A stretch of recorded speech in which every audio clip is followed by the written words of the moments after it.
Good morning, designers, and happy Thursday. Thank you so much for joining me today. It's been a while since we've done one of these, so I'm really excited to be here with you.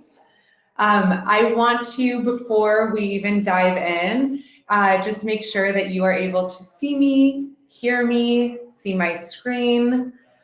So if somebody doesn't mind just responding or writing into the question saying yes or no, that would be awesome. Okay, perfect. Thank you so much. I really appreciate it. Fantastic. So I'm just going to let a couple more people trickle in.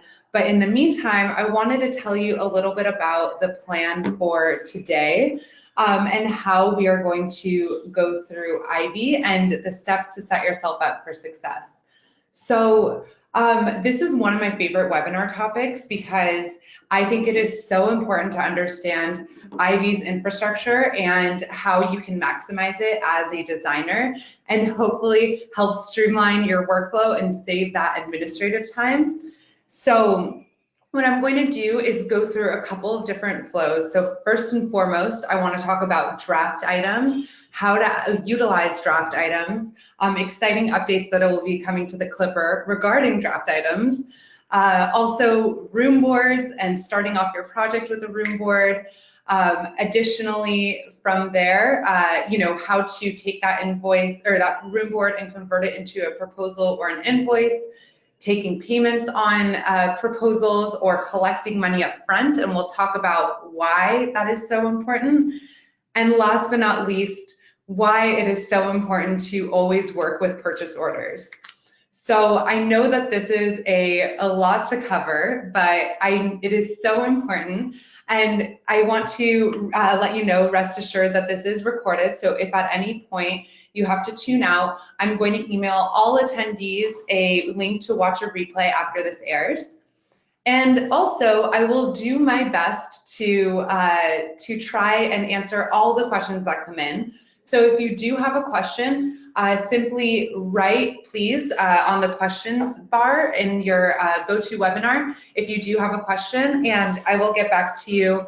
I will take some breaks in between to just dedicate time for answering those questions. So without further ado, I don't want to take up too much of your time, but let's just go ahead and dive in. So the first thing that I'm going to do is actually open up my Ivy browser.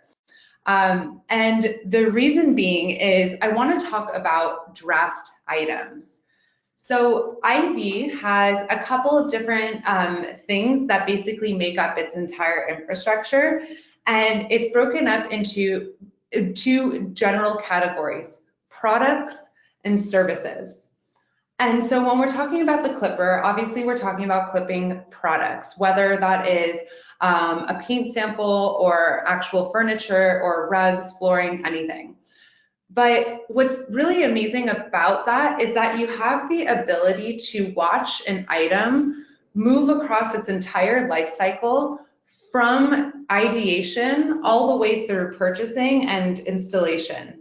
And I want to show you what that process actually looks like so that you can maximize efficiency on Ivy as well. So what I'm going to do is actually open up a browser, a window over here. I'm on the Citizenry's website. I just found their pop-up store, or their actual store in New York, which is really exciting. I didn't know that they had a place in New York, a retail store. And what I'm going to do is simply activate the Clipper. And the reason being is I want to talk about how you can assign this item directly to a project in two different ways. So first and foremost will be from the Clipper. So let's go ahead and simply clip a couple of images. I'm simply going to click on the hand, click on the image, and I'm going to clip a couple of different images and perspectives. I'll add the title. I will also categorize this as floor covering, the cost. I'm going to set a markup and associate it with the vendor, add my description.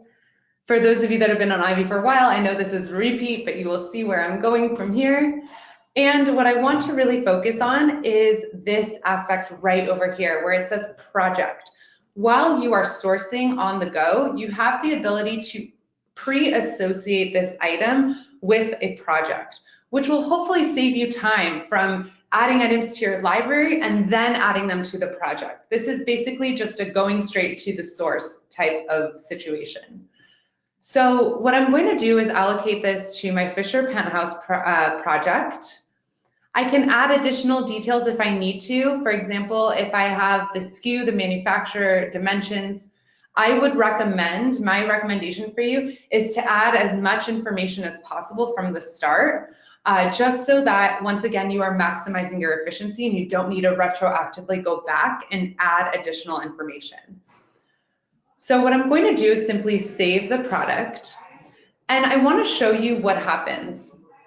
And I also want to tell you about some exciting things coming to the Clipper. Our dev team is hard at work at rebuilding the IV Clipper from scratch. It's super exciting. I saw a sneak peek of what it'll look like yesterday. But one of the most exciting parts about that is that not only will you be able to allocate your item to a specific project, but if you already have rooms in that project, you will, on a more granular level, you will be able to actually allocate that item directly to a room, which is so cool. I'm so excited about that. It's kind of like one additional step that will be saved. So look out for that at the end of September. But just want to give you a heads up that that is coming. So now I have my item, my Kia area rug. Of course, it's added to my product library. So I'll find it here if I'm looking for Kia, it's right over here. But I want to show you how else we have the ability to allocate draft items to a project directly from the library. So this is really helpful if you've already searched and sourced and added items directly to your library. So what I'm going to do in this case, I'm just going to look for some rugs. And as you can see, every single item in the product library has a checkbox next to it. So I'm going to simply check off a couple of different items right over here. And what I'm going to try to do is actually make these items draft items as well. I'm going to allocate them directly to a project to save myself that one extra step on the project level. And so I simply clicked all of these items, I selected them, and I can click in the top right-hand corner where there is a menu bar and simply select Add to Project. So this is essentially on a bigger mass level, allocating items, specifically products, to the project level. So I'm going to allocate them to the same Fisher Penthouse that I have over here and save it. And now let's see what happens. These are how you work with draft items. Draft items are incredible for ideating because it gives you kind of a blank slate to present to your client a few different options without creating any sort of accounting document associated with those items. And you have the ability to manipulate the information as you wish before it is on a document level. So I'm going to go ahead and go into the Fisher Penthouse project that we just added these items to. And let's go ahead and walk through draft items. So to do so, I'm actually going to start with a room board. And the reason why I recommend starting with a room board is because a room board is not an accounting document. It is your opportunity to ideate, to take products and services, bring them together into one place, present them to your client, or simply have an idea of budget. And then once everything has been approved, finalized, you're collecting, you have the ability to then collect money, place your orders, and move it into the accounting part of its life cycle. So room boards are amazing. We just released them like 2.5 months ago. And I'm so excited about them. We will continue to add, additional items to room boards and functionalities. But I specifically want to start by saying a couple of things. I have a dedicated webinar on room boards that I did. I could talk about them for an hour, so I'm just going to go high level right now. But I recommend starting with a room board. So what I'm going to do is go ahead into a living room board that I've created that is empty right now, but is my ability to basically take all of those draft items, put them onto paper, so to speak. So all I need to do here is click Add Items, and I'm going to select Products and Services. And what you'll notice here are these 5 rugs that I've already allocated to my project. So these 4 were from the product library, or these 3 were from the product library, and this was the one that we associated from the clipper. So what's amazing is that they are here, they're on call, they're ready to go. You don't need to search through your library again. You've already allocated them. And I'm simply going to click on these items and assign them in here. And from here, like I said, this is your ability to manipulate the information before you show it to your client. So obviously we hear all the time how shopping is a huge problem. Clients shopping designers is a huge problem across the board. So there are a couple of different defense mechanisms that Ivy has put into place that we hope will help you not get shocked in today's e-commerce world. So what I can do is I can simply click on this item. And when I click on it, it pops up and is a blank slate ready for me to edit. As you see, all of these fields are editable because they are not yet on any sort of accounting document.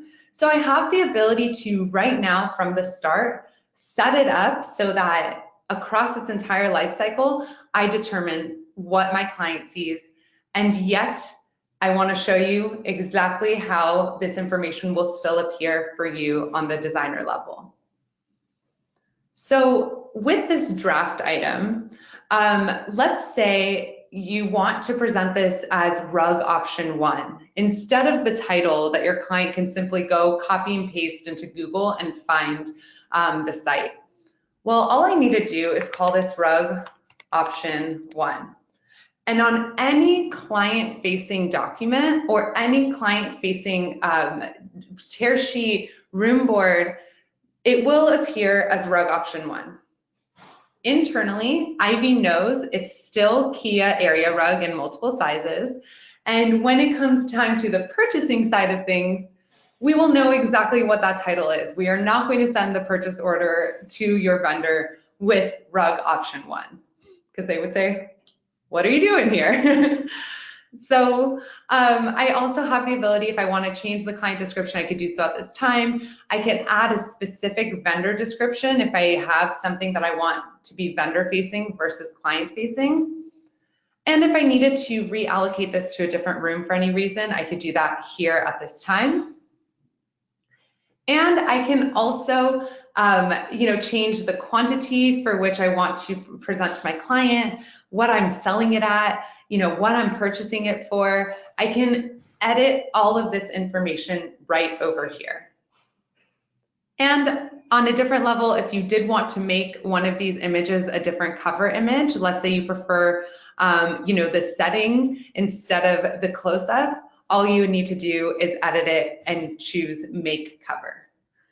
So this is a really handy little pop-up that I highly recommend you use in draft mode, meaning these do not exist on any accounting documents just yet. Okay. So obviously this is a living room room board. I happen to be showing an assortment of rugs. Let's go ahead and simply call these all rug option 2 for consistency purposes. And I will go through the rest and also call this rug option 3. As you guys can tell, I have a type, so to speak. I really like patterned rugs. And rug option 4. Okay. So what I can do from here on out is I want to just go through that process of my recommended workflow, me as Sivan on Ivy, and room boards is where it starts because now I have the ability to send this to my client and understand what we will move forward with in this project. So I'm not going to go into the client-facing side. We have a lot to cover, but let's say my client did come back and they happen to approve my Loloy most expensive option, only the dream, you know. They see my vision, and I'm going to decline on behalf of my client the rest of these options. But now what happens? You know what, let's actually undo it. We'll go through two. We'll see what it looks like for both. But now what happens? Well, I recommend from the room board, my next method to set yourself up for success is to move on to the proposal directly rather than moving straight to an invoice. And you might be wondering, hey, I already proposed these to my clients. Why would I have to create a proposal? Why would I have to create a document before just issuing an invoice? Well, there are a few reasons for that, and I will walk through all of them. But my main reason for doing so is because these prices are still estimated. I haven't spoken yet to my vendor to ensure that these items are in stock. I haven't gotten the final pricing, the shipping. These things are still subject to change. So my recommendation is to put it on a document called a proposal, which does not have any tax implications whatsoever. So with that, let me just see if any questions have come in before I pivot to talking a little bit about tax and how and why you should, when you should create an invoice specifically. So let me go ahead and see. Okay, I'm just reading, so I can't talk and read at the same time. So one moment, there will be some silence. Shannon is asking, what are tags? I believe you were referring to tags here in the Clipper. Well, tags are actually something that exists anywhere that we have a search functionality, like vendors, in the product library. So tags give you the ability to add a specific term. So let's say you've clipped a lot of accessories, but you want the ability to identify brass accessories at once. So what you could do is simply add brass, and then going forward in your product library, if you look for brass, anything that is tagged with brass would appear. So it's another way to organize your library, and is a really incredible tool. You could do the same thing on the vendor level. Let me actually show you. If you have like quick ship vendors or your go-to lighting vendors, and you want the ability to identify those at a glance. So I actually just reloaded it, 1 second. So let's say I have a lot of wallpaper vendors or something, and I will go ahead and add a wallpaper tag to my vendor. It's the same thing as doing so on the product level. And now what I can actually do is when it comes time to looking for who out of my millions of vendors are actually wallpaper, I can just look for wallpaper and find the two that I've specifically tagged as wallpaper. So those are tags. That was a little bit of a tangent, but really great question, Shannon. Lucy is asking, if products are allocated to a particular project, are they still available in the product library to use afterwards? Absolutely. I love this question. When you add an item to a project from the Ivy Clipper, you are also adding it to your product library. And what you're essentially doing is creating a clone of that item in the product library and allocating that clone to the project. So once you've allocated it to a project, they are completely disconnected. The product library the item is no longer connected to the item on the project level.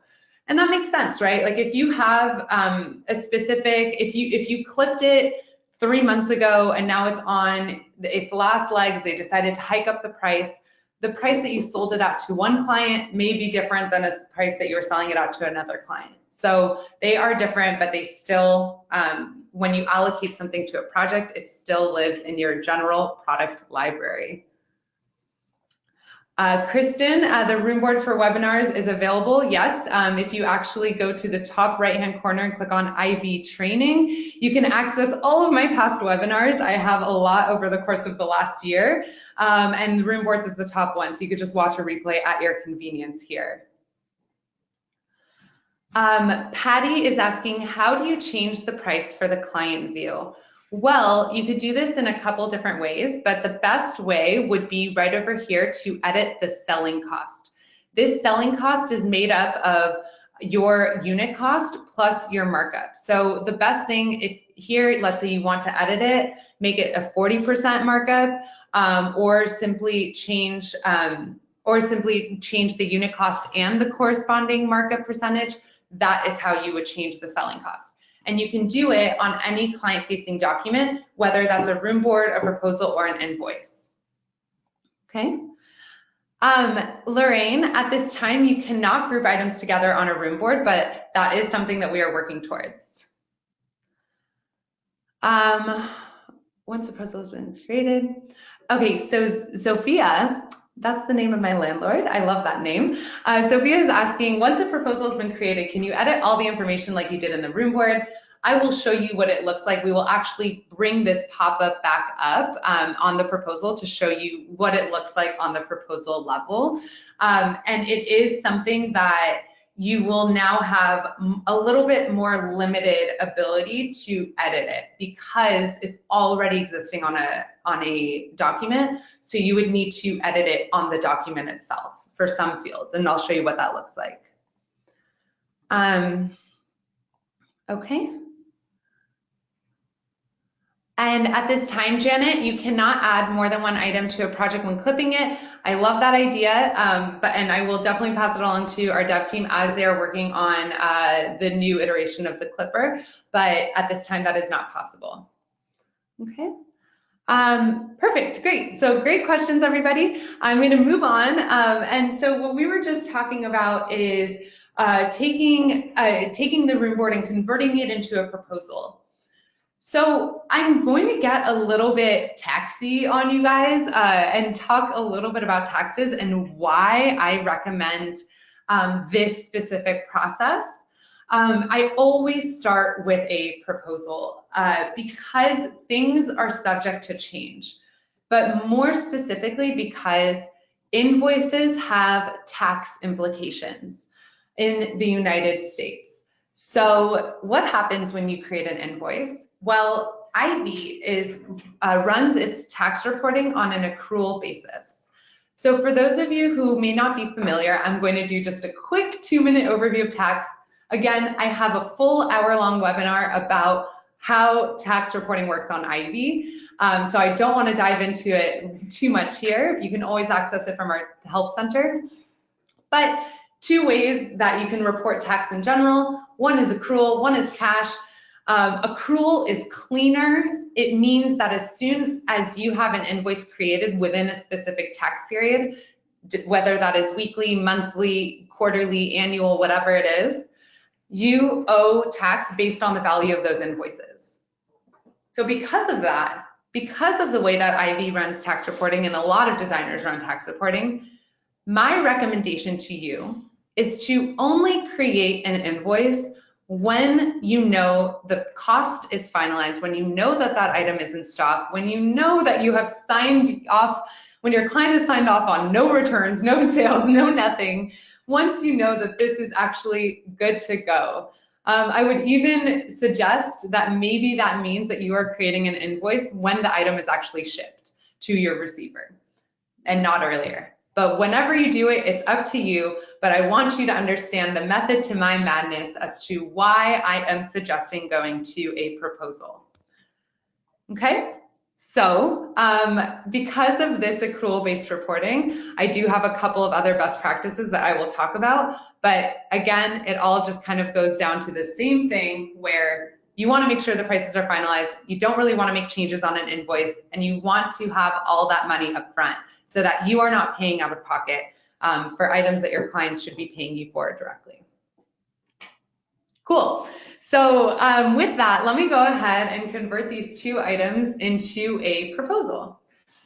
So what I'm going to do here is simply click Convert to Document. And you'll see my two options are proposal and invoice. And like I said, up to you. You do whatever you want. This is your business after all. I'm simply going through my steps to success.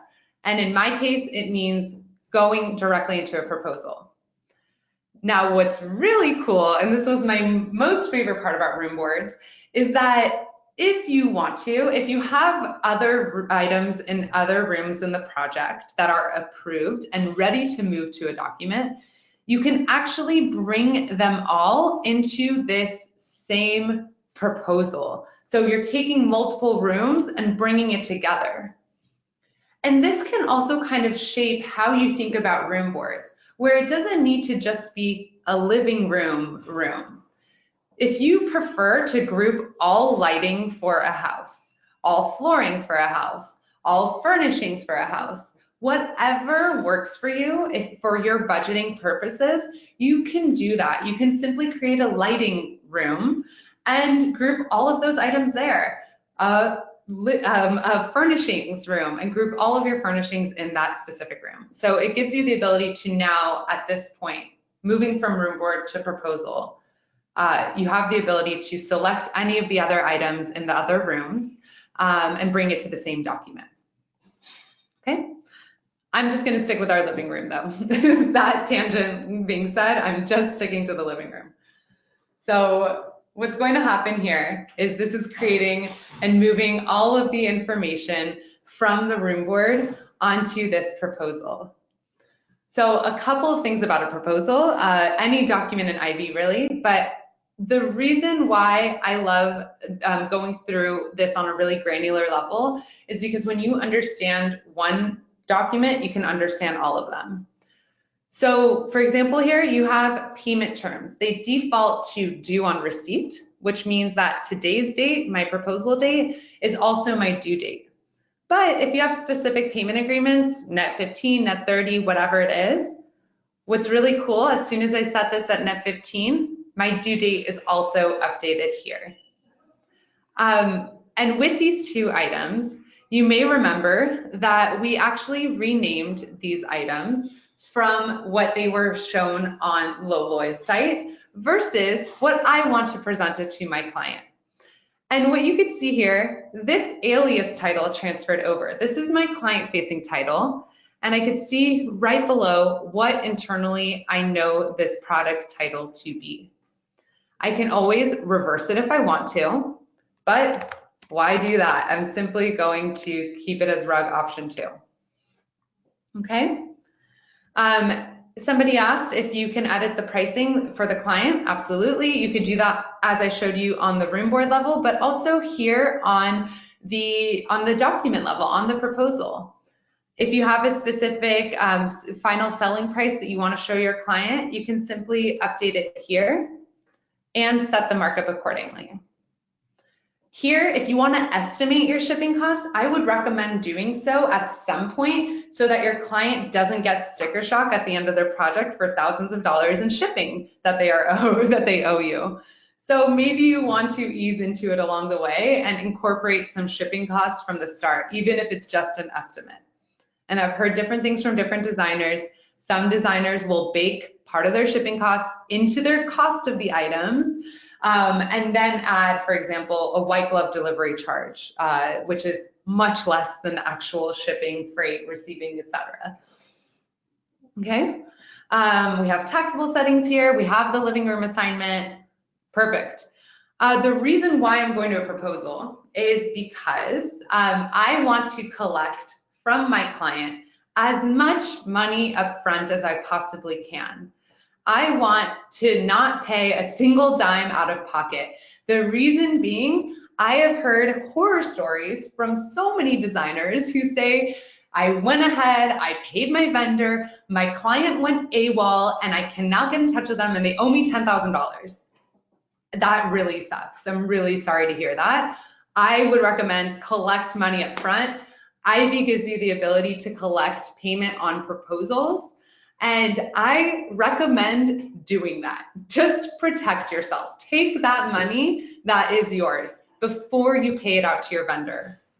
So there are two different ways that you can actually collect payment on a proposal. You can collect a specific dollar amount, or you could collect a percentage amount. So if you want to collect a dollar amount, let's say this is this is the cost, $9,550. I, at the very least, want to collect $5,000, no problem. However, with the percentage amount, this I really like because I like to simply collect a 100% deposit, take all that money of estimated costs up front, and this is dynamic. So it will end up being 100% of whatever the total cost of this proposal ends up being. So that's my recommendation, that's my preference. Okay, so I'm gonna save it. And I'm not going to go through the process of sending this to my client, but let's say they do pay me, they pay me either via Ivy, woo woo, or they might pay me offline using a different payment method. No problem. I'm just, for these purposes, going to record a check payment that my imaginary client sent me in the total amount. God willing, they paid me on time. The dream client here. They paid me the full amount. They didn't push back. It's the dream. Okay? So that's why I recommend going to the proposal, because what happens now? Now let's say your RFQs went out to your vendor. Your vendor comes back and is like, listen, that's my last rug. I'm so sorry, but like because of that, I'm gonna spike up the costs. Or maybe this ends up being out of stock. Well, what you can do now, because this is a proposal, because this is a malleable document, you don't have tax implications with this, no problem. I'm going to go back and edit this proposal if I need to. But how do I know what this cost actually is from my vendor? Well, RFQs will eventually come into Ivy, either later this year or next year, hopefully. But in the meantime, my recommendation is to actually create a PO first. Instead of going straight to the invoice, I recommend creating a purchase order. And a lot of you might say, you're buying that from the citizenry, a retail vendor online. They would laugh at you if they got a purchase order sent to them. Or same thing for Wayfair, for House, for CB2. Yes, you're absolutely right. A purchase order does not mean that you have to send that purchase order to your vendor. A purchase order is simply a record as a business of money that you are paying out to a vendor. It is so important that you create purchase orders in Ivy, because otherwise, what ends up happening? It looks like you are collecting $9,550. In fact, $9,550 hit your bank account, and instead, we actually know that you are probably only pocketing 30% of that, like $1,000. Without a purchase order to indicate that you are making payments to your vendor, the IRS is going to suspect that you have $9,550 that taxes are owed upon, right? That's how it works. You have money coming into your account and you need to create a record of money going out of your account.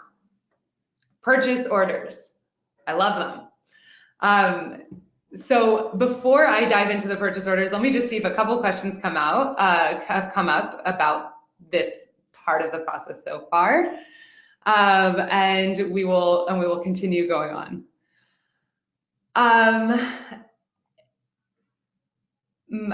Okay, I'm reading again. I'm right over here. So Lorraine is saying that when collecting a payment on a proposal goes into QuickBooks as unapplied cash payment, it actually does when you invoice. So that's exactly how it's set up, our architecture with our sync with QuickBooks Online. It goes to QuickBooks as unapplied cash payment. As soon as you convert that proposal into an invoice in Ivy, you will see in QuickBooks a same thing happen where an invoice is created, and that payment that you received on the proposal is automatically applied to the invoice in real time. It's amazing. I highly recommend still doing that, Lorraine. And Sophia is asking, on the proposal, is there an option to still do the approve or decline tool just like there is on the room board? Yes, there is. I didn't go into it, but look at this. I am in manage mode right now, and you can simply give your client the ability to approve per line item. And now when they receive this proposal, they have the ability to say yes or no, which is also why I love that 100% deposit request, because it will be dynamic. If this total price changes, so does the request for the deposit amount. Okay.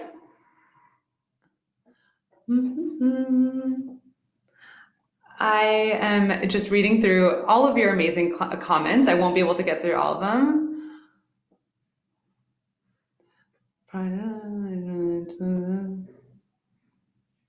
Nikoya is asking about how her business is using proposals for product invoicing. So I would recommend just listening through. What I'm going to go through is basically the process of going from proposal to purchase order and then back from the proposal to an invoice. So exactly what you are suggesting, absolutely, you should be creating an invoice. And I love that you are just going direct to invoice to charge for your services, because those are not negotiable. They are services rendered and you are owed that money. They are not, the cost is not subject to change. So yes, you are doing this. Dana, you do have the ability to mark a proposal as closed. Actually, if you click on the top right-hand corner, it's right over here, the option, it says closed. It's the third option right here. Brianna is asking, when you create a proposal, can you unlink the items in room boards? No, you cannot. And that's done on purpose. I love the linked items. In fact, I want to show you guys what it actually looks like. And also to answer somebody else's question from before.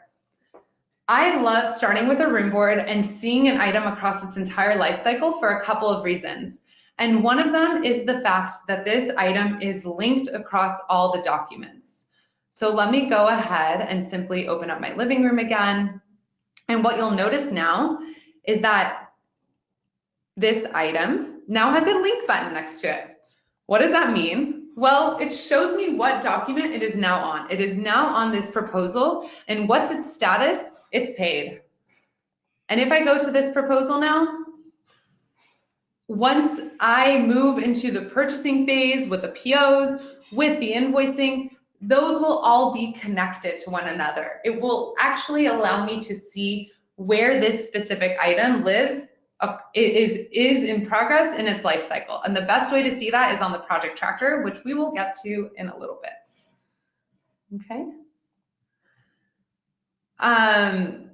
So Allie's asking, why would you collect all the money up front if you aren't sure if the item's even in stock or if you can't get that from the vendor? Protect yourself. It's a deposit. It's a product deposit at the end of the day. You know, I'm sure you have an idea whether an item is in stock, but let's say things change, your client lagged on giving you the approval, giving you the money, so you're not going to start the purchasing phase. The proposal is still dynamic and allows you to account for those changes. In that case, you can always delete this item and add whichever item is in stock instead. Okay, and then I'm going to simply move on, except we have a couple questions coming in about, oh wow, there's so many questions. Okay, I won't be able to get to all of these at all.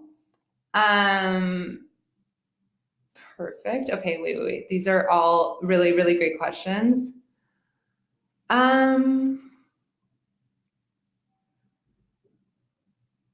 Okay, so these are specific questions, ladies. I see a couple of you writing in a lot of different questions specifically pertaining to your business. I highly recommend reaching out to your dedicated account manager or support at ivy.co, scheduling a call and going through some of your questions. They are all amazing questions. So yeah, but So let's go ahead and just move on so that we don't run out of time. I love these questions.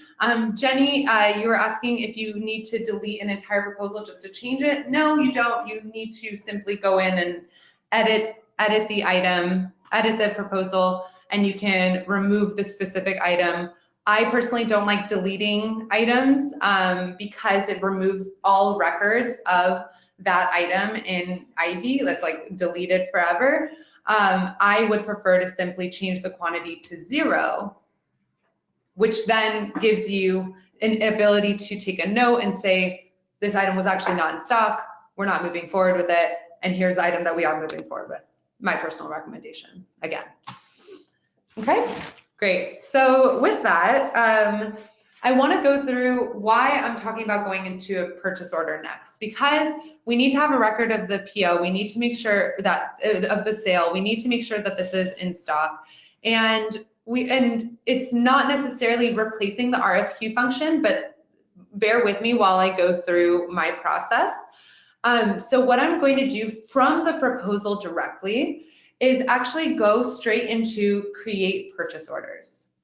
And what you'll see is that the vendor is already associated with these items because we clipped them, we added them to our library with as much information as possible.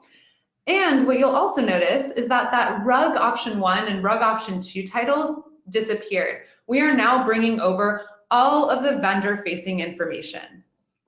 So what exactly is vendor facing? Well, the SKU, the manufacturer, the unit cost, the vendor itself, that is all vendor facing. Your client will never see that information.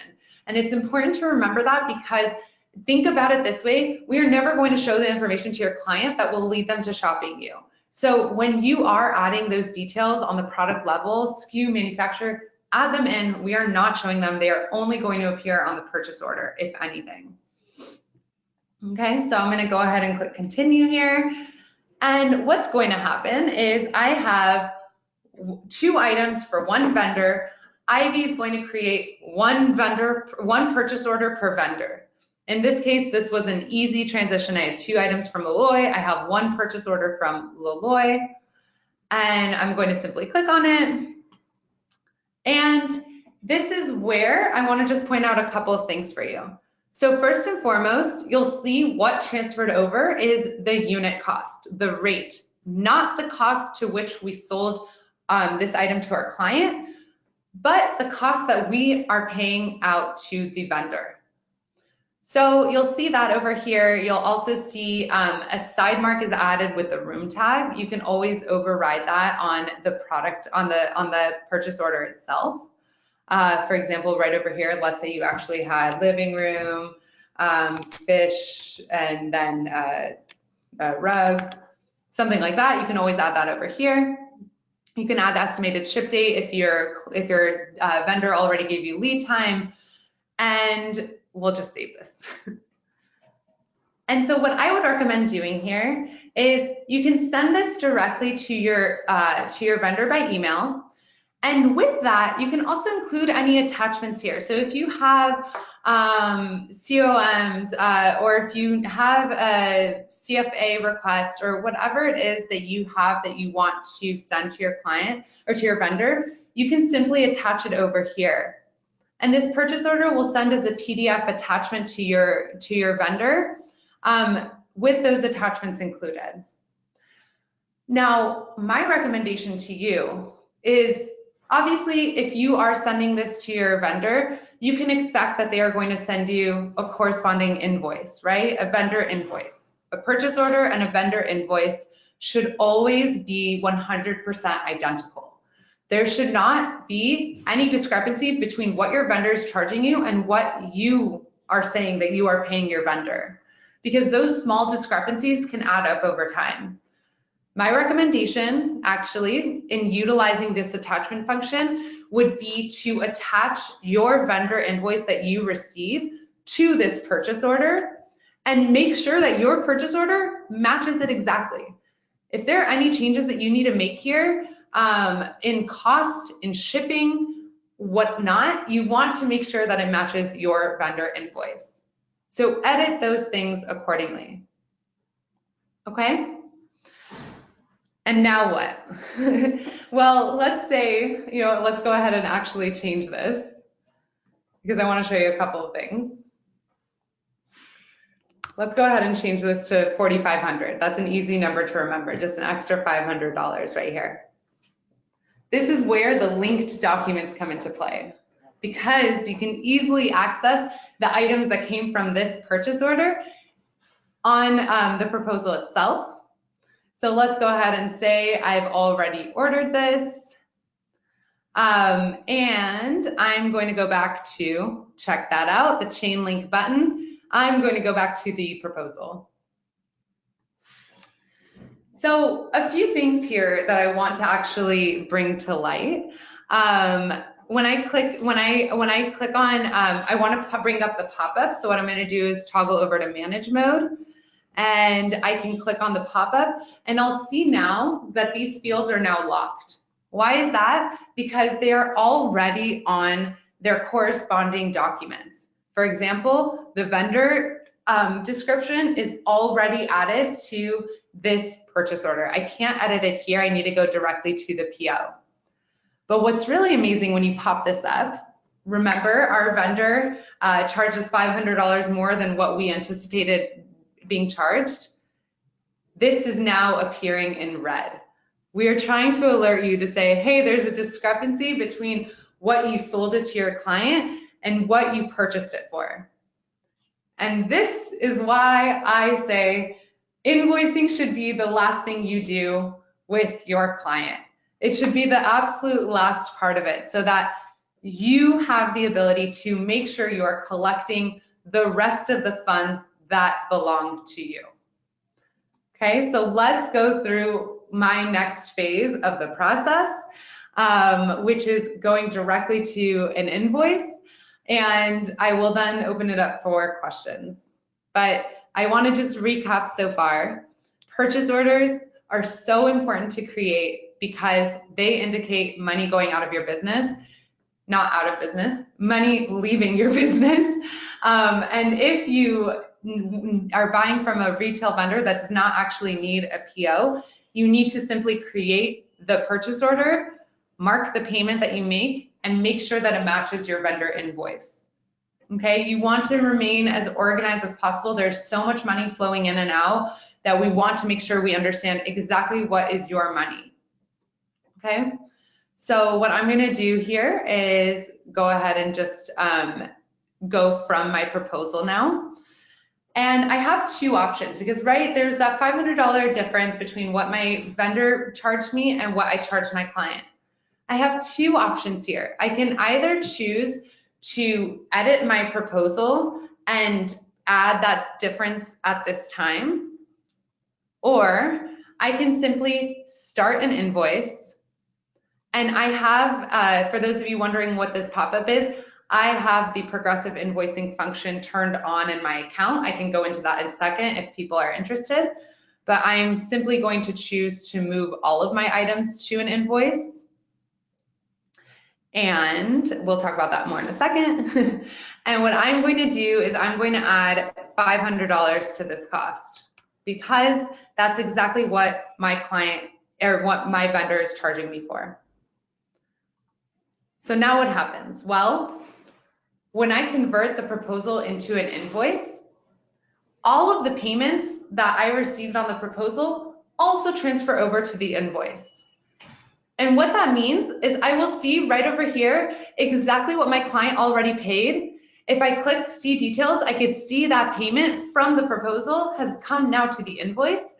And because of that $500 difference that I added to the unit cost, there is still a balance associated with this project, with this item. And now I have my invoice, I'm ready to collect my final payment. I've gotten confirmation from my vendor that everything is ready to ship or it's on its way. And I can simply send this invoice to my client for the balance, which is at this point $625. And when I send it to them, I can even say over here, hey, here's the balance due from your rug order for the living room. And you'll even see what it looks like for your client when they actually come. They themselves can also see the payment details. They can remember whether that was a retainer that was applied, which check that was, and then they have the ability, if you want them to pay the difference online. Okay, so I'm going to go into questions in a second, but once again, recapping, start with draft items. Draft items can come from your Clipper. They can go directly into your product library, and you can also add items from your product library as drafts to your project. Then start with a room board. Get that approval early and use the room board as the building block for the life cycle of these items. Then move to a proposal. If you need additional approval, if you need money collected, that is an amazing opportunity to collect as much as you want. If it's not 100%, 50%, 20%, whatever you need. And then move to a purchase order. Purchase orders will give you the ability to understand money going out of your account and money going to your vendor. And my recommendation, upload your vendor invoice to your purchase order. Make sure that it matches identically. Once you have that finalized cost, issue the invoice to your client for final payment collection, and then move forward from there. Okay, those are my steps to success on Ivy. I do want to, I have just a couple of minutes. I don't want to go past 1 o'clock Eastern time because you guys are spending so much time with me today. But I do want to go into any questions that have come up since the last time I look at this. And then I have some questions about credits. Let's see right now.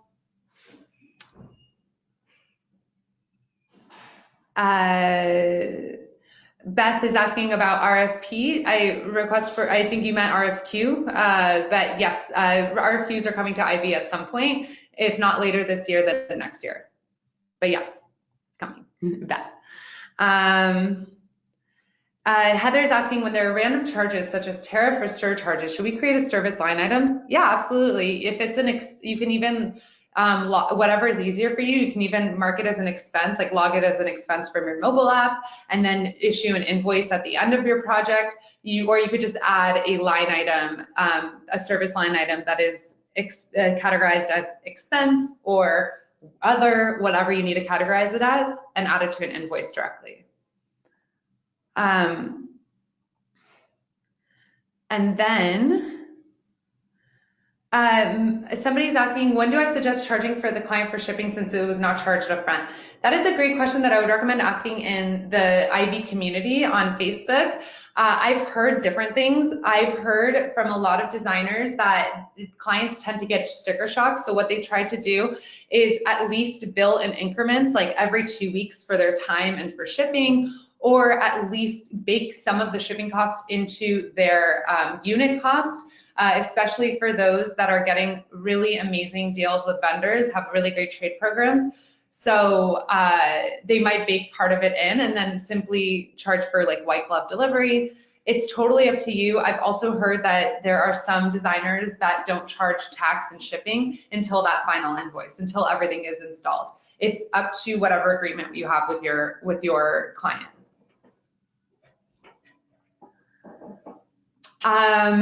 Stacy, how are you doing? She says, since we use a receiver for our furniture, it would be helpful to have a PO status received. How can I request that addition? That's me. You can request it right here. Yeah, I'll submit the request. I think that's a great idea. And yeah, love it. Jenny's asking, can you attach an order acknowledgement to a line item? With attachments, they work on a document level, so you can't actually add it to a specific line item. But let's say you wanted to add an order acknowledgement to, would you want to add it to a proposal? Probably the purchase order. You could simply add it over here, but it would not correspond with the direct line items. Attachments are on the document level. Fiona, I love your question. If you have collected retainer payment from a client, should this be applied to the proposal or wait until invoiced? I would recommend applying it to the proposal, and then when you're ready to invoice, you can go ahead and convert, and that retainer payment from the proposal will move over to the invoice. The reason I recommend that is you simply want to be on top of how much of your clients' money you've already spent, and that's a really easy way to do so, because when you record a retainer payment on the proposal, it will take away from your retainer balance in that project. So that's what I would recommend too. Okay, we have so many questions. Let me just do, okay. If you update costs on the proposal and then create, Heather is asking, can you update the cost on the proposal and then create an invoice? Absolutely, that's another way to do it. You can just edit the proposal and then convert to an invoice, whatever you want. Myla is asking if you can add items on the Clipper. The Clipper is a Google Chrome extension and only works on desktops at this time. And then I am going to go through one last question, which is just about progressive invoicing in these last 3 minutes, okay? And then that's going to be the last question that we have time for. If you have any other questions, I highly recommend you speak with your dedicated account manager or support team, support@Ivy. You can also email me. My inbox is crazy. I will totally try to get back to you and as soon as I can. But yes, I'm here to help as well. So one last thing about progressive invoicing that I want to talk about. Why is progressive invoicing important? Well, remember when we talked about accrual versus a cash basis of tax reporting? Progressive invoicing is a way, it's a complex thing, and I'm only saying this because you don't need to do this unless you want to do this. But progressive invoicing is a really great way for you to to invoice when ready, right? Invoices have tax implications. Progressive invoicing allows you to select specific items from a proposal to move to an invoice. Remember why? Because you create that invoice and there are tax implications. So progressive invoicing is a feature that you need to opt into. So the way that you opt into it is you go to your account, my account. And by the way, if you can't tune in for this, like the Help Center has a detailed article about this as well. And you're going to go to your settings tab. The settings tab is only visible to the account administrator. So whoever the account admin or manager is, that is who it is accessible to, because this is kind of dictating how you run your business.